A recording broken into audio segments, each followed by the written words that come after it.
all on his friend. Man, Pops had he had one friend. Me and my brother slammed him so hard on the grass. When he got up, it looked like an indent in the cartoon. Damn.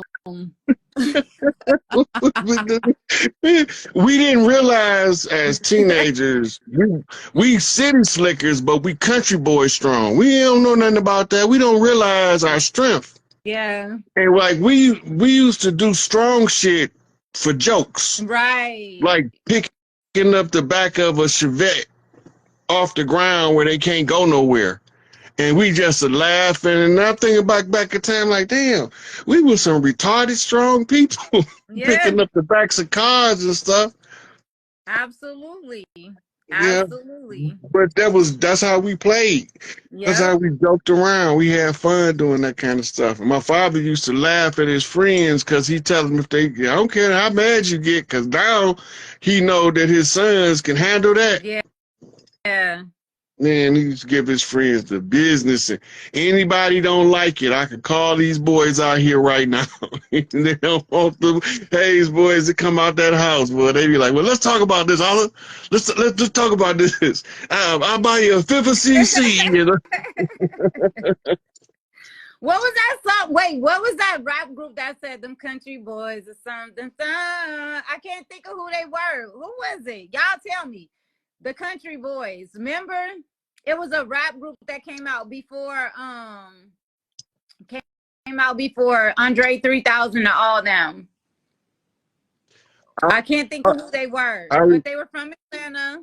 It was an Atlanta group, and they had this song called Country Boys. They were so hot, but you know, they like didn't stay long. I want to say, what's the big guy that was like a producer from Atlanta? He was like a big guy. Not Ludacris group. It was Nappy Roots. Nappy Roots. Yes. I love them. I used to love Nappy Roots. I used to love them. They say UGK. No, not UGK. It was Nappy Roots. See, they young. They don't know. Nappy Roots was the shit when they came out. You remember them? Yeah. I used to listen to the album. That was the indigenous. You say Jazzy Faye, was Jazzy Faye the producer from Atlanta you talking about? Yes. That was like that's when like the American Indian energy was like popping, boy. Because even Andre 3000 and them was bringing some American Indian energy. Like, it was just crazy at that time. You see Jaheim walking around with his Po Folks. Yes, that's the name of it. Po Folks. Thank you. Y'all know what I'm talking about? Nappy Roots. Po Folks. Yes. Hey, you see, you remember Jaheim, don't you? Oh, I love Jaheim. You seen him walking around with his. You seen him walking around with his full headdress on? Absolutely, absolutely. Him. Who was it? The other one. It's a lot of them that came out though. You know, Kevin Gates, he come out. That's my guy. Kevin Gates be telling his my cousin Kyra put me on Kevin Gates. She was like, you gotta listen to Kevin Gates. He be saying some real ass. I love Kevin Gates, so I ain't gonna lie. Kevin Gates be out there, boy. Hey, you know what's funny is my cousin that turned me on to Kevin Gates. If y'all was walking somewhere together, they'd swear y'all was sisters. Who? My cousin, her name Kyra. Really? Yeah. Me? Yeah, if y'all was walking down the street, they think y'all was sisters. Oh, wow. Yeah, they wouldn't think y'all twins, but they think y'all was sisters. Possibly. Okay. Because you from Michigan, right? Mm-hmm. Yeah, Kyra was born in Chicago. Her mom and her daddy from Chicago. Not far from East St. Louis, which is southern Illinois. Yeah, my father and them used to party. They used to leave out after work on Friday, party all night in East St. Louis, and then they'd come back home, Chicago, for Saturday night. Then they do Saturday night down at the Checkerboard. I don't even know if that's there no more. I think it was on 43rd or 39th, one of them over there in off King Drive. But yeah, they used to tell us about when they used to go party and they go get off work, go to East St. Louis, hang out, party all night. So you know have. Miles Davis is from East St. Louis. Mm-hmm. Even Tina Turner, but they tried. St. Louis claims Tina Turner, but she's really from East St. Louis. My mom is from Kankakee. She was born in Kankakee, but my family from my mom's side is all from North Carolina, and they all still live in North Carolina for the most part. So Look, my that's the my charity big side. mama had property in Kankakee, right outside Kankakee. She had a Wow, big that's ass farm. and that's right. That's not far from Chicago. Mm-hmm. Yeah. She had farmland in every state. She from Minnesota all the way to Louisiana. Every state in the middle, she had big pieces of property in every state. Wow. So I see somebody here. She said, yes, Tina Turner performed at Great Grandpa Tavern. So that was your great grandpa's tavern. Where was your great grandpa tavern? Because a lot of people don't know. They like claim Tina Turner in St. Louis. They also claim Miles Davis in St. Louis. And then Jackie Joyner is also from East St. Louis. There's a lot of great people from East St. Louis, and people don't know it. They assume it's St. Louis, which is Missouri, but East St. Louis is across the river in Illinois. It's the southern part of Illinois. Yeah. Yeah. Yeah. You know, my father, my uncle was Lebanon. talking about he'd get drunk in St. Louis, and police chased him till once he got to East St. Louis, he knew that he was good. Because back then they couldn't cross the state line. Absolutely. That look, East St. Louis. Let me tell you something about East St. Louis folks are so different from St. Louis people. And I'm gonna say because we're so close knit, like one thing about us, we're just very close knit. Like no matter what, we always kept that like close knit energy. And before St. Louis was like the thriving, where the trains and everything was traveling through St. Louis, it first was in East St. Louis. So everybody from Mississippi was traveling up to East St. Louis before St. Louis was even a city that was like thriving. So it's East St. Louis first. And a lot of Irish was there in East St. Louis. So a lot of us are like also Irish natives. Yeah, so Scotta and Scotia was the sisters rescued by the Vikings. The Vikings became nomad horseback riders that became nomad bikers. Mm-hmm. Those were the ones who rescued Scotta and Scotia, the two sisters, during the Catholic crusade in Ireland when St. Patrick's was killing all of the priestesses and stuff. Mm-hmm. So they brought them over here for refuge. Scotta set up in the Appalachian Mountains, and Scotia set up in what's today called Nova Scotia. And it was her children that used to play ice hockey that originated ice hockey. They characteristic that's common to their bloodline is they got caramel complexions with freckles. Oh wow! But Scotta's children, she's known in the in the Orisha as Maman Brigitte, the only pale face Orisha. And Scotta's set up in the Appalachian Mountains, and this is the home of the sniper. Snipers was invented in the mountains of Tennessee and Kentucky by the children of Scotta. That was their hunting strategy. It got adopted by the military when one of them was called into, I think it was World War One. Nope, it was one of those Civil War, I think it was, and he was picking them off from a distance, and they adopted that into created the snipers in the military. Yeah. So everybody that came here brought a piece of their culture and a piece of their know-how for survival, but it was certain instructions. Everybody used to come in through the port of Nola in New Orleans. This is why the Big Easy was known as the training ground. Before you can get to the other parts of the country, you go live in New Orleans, and each parish was suitable for a different character, a person. The parish you find yourself in, they say, okay, since you in this parish, the best place for you to go is New York. If you in this parish, the best place for you to go is Chicago. Because when you naturally gravitate toward a parish, it tells them the character and the nature of the person. This is how they used to do immigrations before 1492.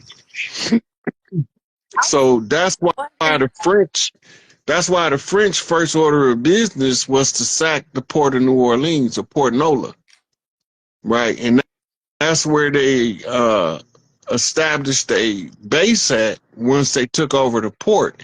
And then what's called the Louisiana Territory became the protectorate of France, right? And when they sold the Port of Nola to the English, they sold the protectorate rights.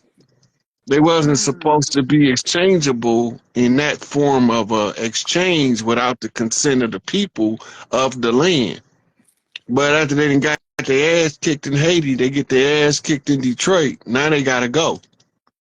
And that's when they built the Eiffel Tower, and they sent us the Statue of Liberty, so we know we was fighting drag queens, and that it was in Paris where the Paris Accord.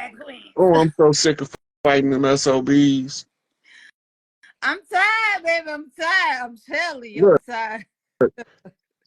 Truthfully speaking, when I was younger, it used to be funny to watch the drag shows, right? They had a little channel. They had drag shows when you were younger? Yeah. I don't remember a time when they didn't have drag shows. What? Yeah. Wait, in Michigan? In Chicago, Detroit. They used to be all over the place. What? Yeah. Now we have stories in East St. Louis of like a couple people that were like gay and all that stuff. And then like it was questionable, but we never had like, I don't know of like anybody talking about like drag queens. Yeah, well, I've been all over the country so many times. I've been exposed to all of the underbelly. You know, Pac say my family tree is filled with drug dealers, thugs, and killers. Yeah, but like, so that wasn't just in California; it was everywhere. No, they in New York had drag shows. Drag shows, it wasn't a prerequisite for you to give up your sexuality as a man to do a drag show. That became a later advent, where the drag shows go all the way back to Kabuki theater in Japan.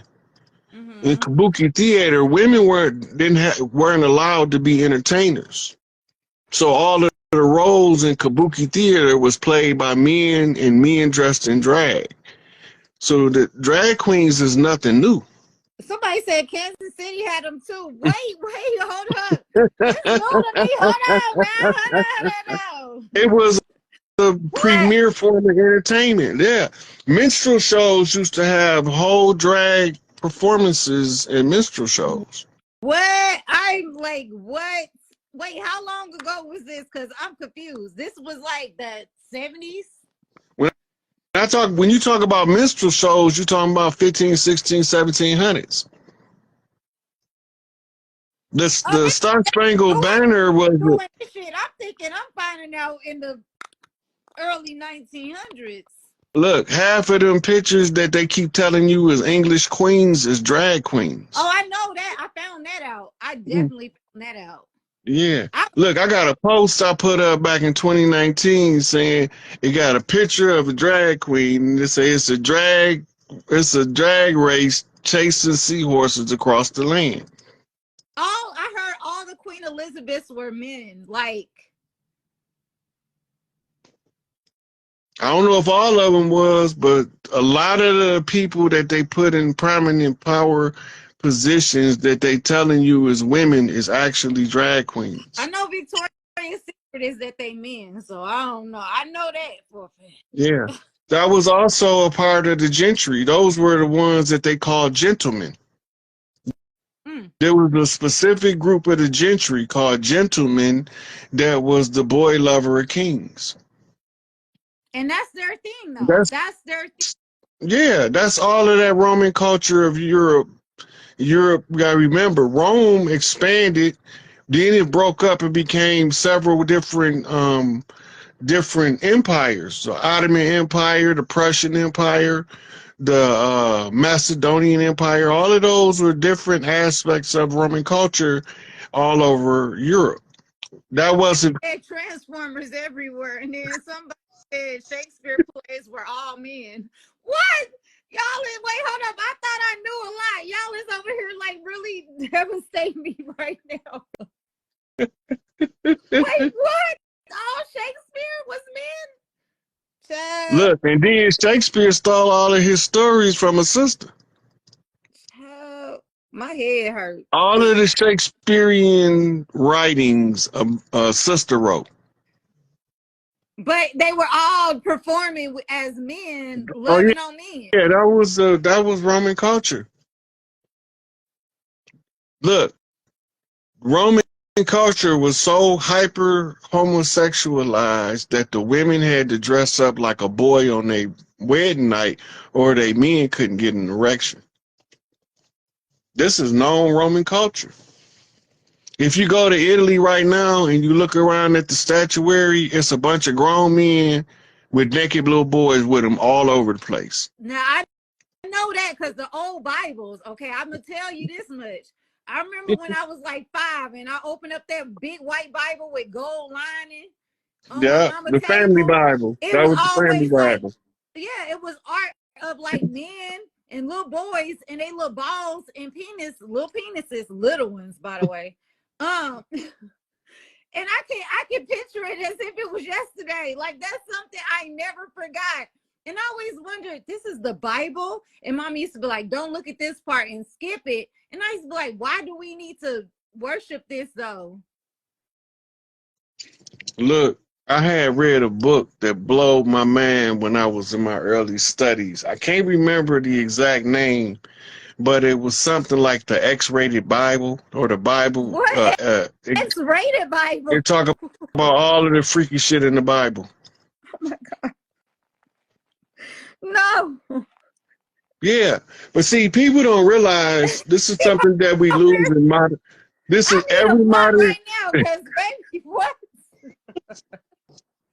I don't even smoke. Hold up, I need some weed. No. Shit. Hey, look, you don't remember in the Bible they was telling the story about David and Jonathan, and then Saul was Jonathan's father, and they finally tricked David to come to the family dinner. And when his father Saul seen King David, he wasn't the king yet. He seen him at the family dinner. He picked his javelin spear up and slung it at David and said that vile and wretched thing that you and Jonathan do to defile the nakedness of his mother, you blasphemous. He was at David's head.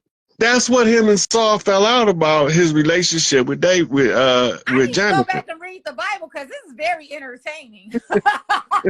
Look, if you don't take the Bible to be the word of God and you just take it as a book, it got some of the best. Oh my God, I need to go. This is a soap opera story because child, what? Yeah. I know you fucking lie. I ain't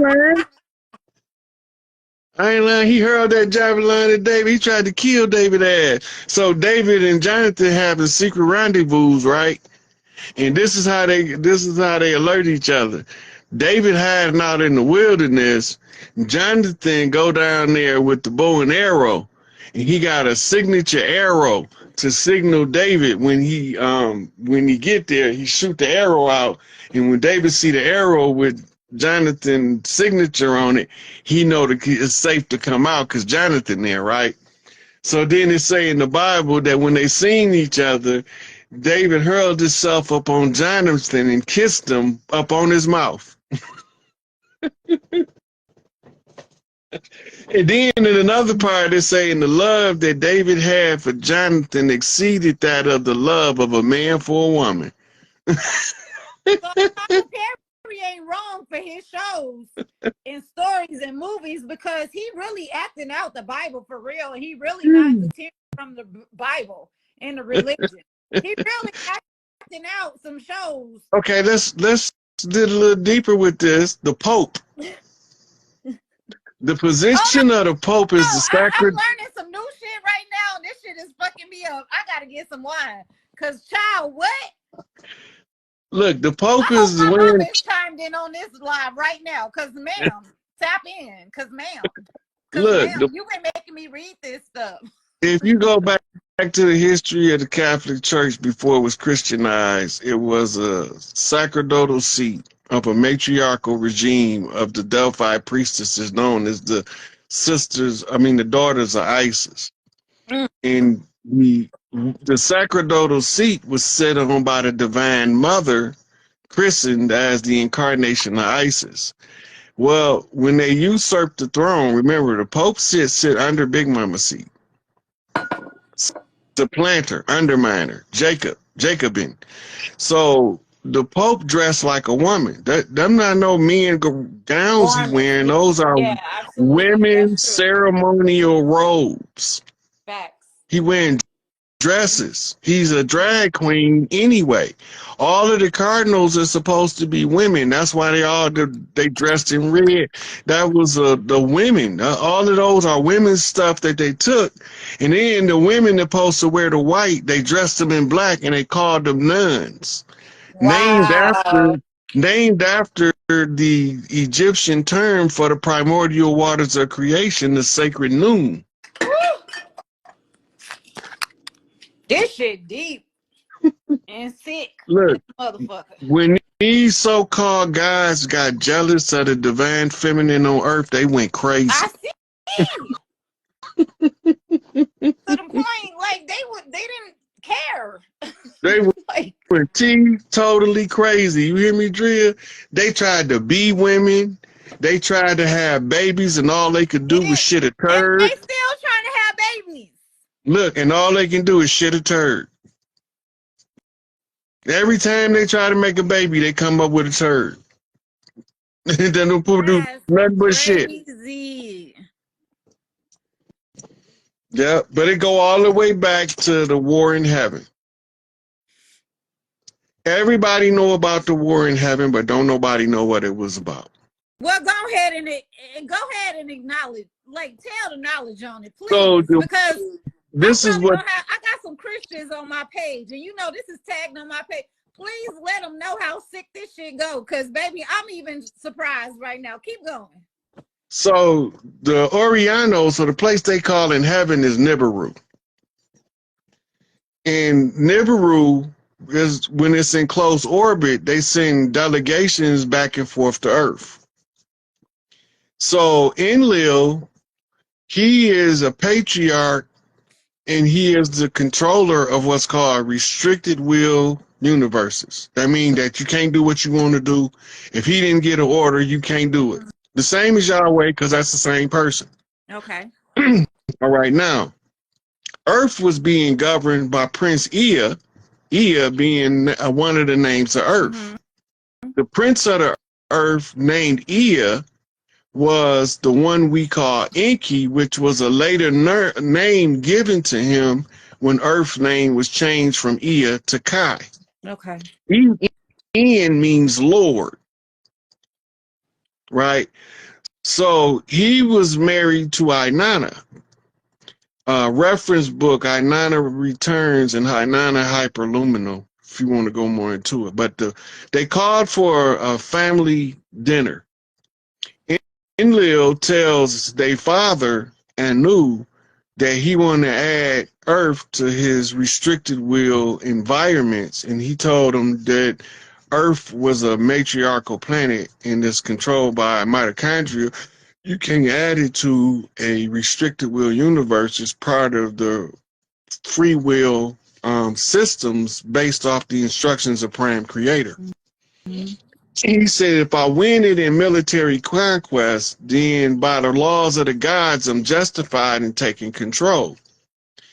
And he said the Y chromosome is better than the X chromosome anyway, and mitochondria shouldn't be able to rule anything.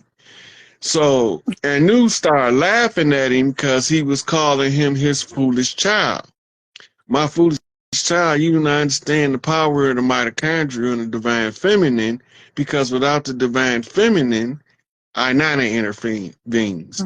She tells him, I tell you what, if you think you can take it, pap your girds, squat down, and push me out a baby, male or female, it do not matter, but have it from the loins of your loins, like I drop mine of flesh of my flesh. He got mad, and he said, I'm gonna make a man that can produce a child. This is where they come up with the Eve being taken from Adam Rhea bullshit from. And they still trying to do it. They still trying to do it, and they've been unsuccessful for the last 6,000 years of creating a natural born male capable of birthing a child. Okay, keep going. So when he got in the argument with Inanna, one of the guards was best friends with their son, NEGPIFOR, who became Thoth. Mm-hmm. He sent telepathic message to NEGPIFOR, Uncle Enlil is about to seize power of the earth realm. Mm-hmm. And NEGPIFOR is like, the fuck he is. He got to get past mom and pops. He got to get past Inanna, and he got to get past Enki. Then he got to face me. Ain't no way he finna try that, because the obstacle is insurmountable. And by that time, NEGPIFOR starts to organize a resistance to defend Earth. So he go to his brother, the one that they call Marduk, not his cousin Marduk, that's often confused because Enlil named his son Marduk to replace Enki's son Marduk. Okay. Enki's son Marduk was a righteous ruler in Kemet, as Amun-Ra. Mm-hmm. But his rule was up, so he was paving the way for the next rulership, which was supposed to have been coming in as Tutankhamun. Okay. The next of the guys in line to rule.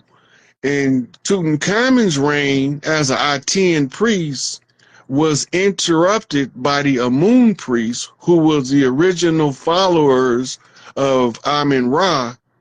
Then they was part of the contingents of gods that wanted the gods to stay concealed from man, even while they walked amongst men. Mm-hmm.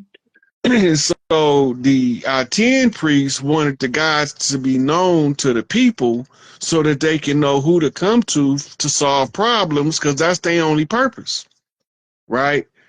Mm-hmm. So the priest wars broke out in the 18th dynasty that usurped touch rule. So now the Amun priest is ruling in place of the Aten, meaning the gods that needs to be seen. Mm-hmm. So when this take place, the priest wars, the moon priests attacked Helen, who went to settle Greece, set up Romulus and Remus as Etruscans, and established Rome. The Greek language was written by Egyptian priestesses who was teaching higher education to Europeans who had been exiled from the breeding experiment of Enlil and his son Ninursin, and he got another son. They was all in on the genetic, trying to create a genetic male that could produce females. And they was also, and they was at the same time, they was trying to produce workers, slaves that they could produce in mass production. And this is when they start tampering with the genetics. So the war in heaven landed on earth over a gender dispute at the royal house. In the third contingent, you know how they say Lucifer left with a third of the angels? Mm-hmm. Well, there was 3 rulers, right? The one who governed the sky was Enlil, Lord of the sky with the booming voice. En mean Lord. Lil is a reference to the sky, but it's the sonic boom that it's making reference to, which is also referred to as the voice of many waters, right? The booming voice. So it's the application of Husia in Kemet, which is authoritative utterance with the exceptional insight of a fully activated throat chakra. Enki, on the other hand, he was the male ruler of the earth. He was the great father to earth. And then the heir to the earth was Isis, and the one who holds the sacerdotal Isis seat is the mother of the earth, and they incarnate every 26,000 years to coincide with the return of Nibiru. So the war in heaven that landed on earth, so they said that Michael and his angels warred with Satan and his angels. Satan is Lord Set or Lord Seth.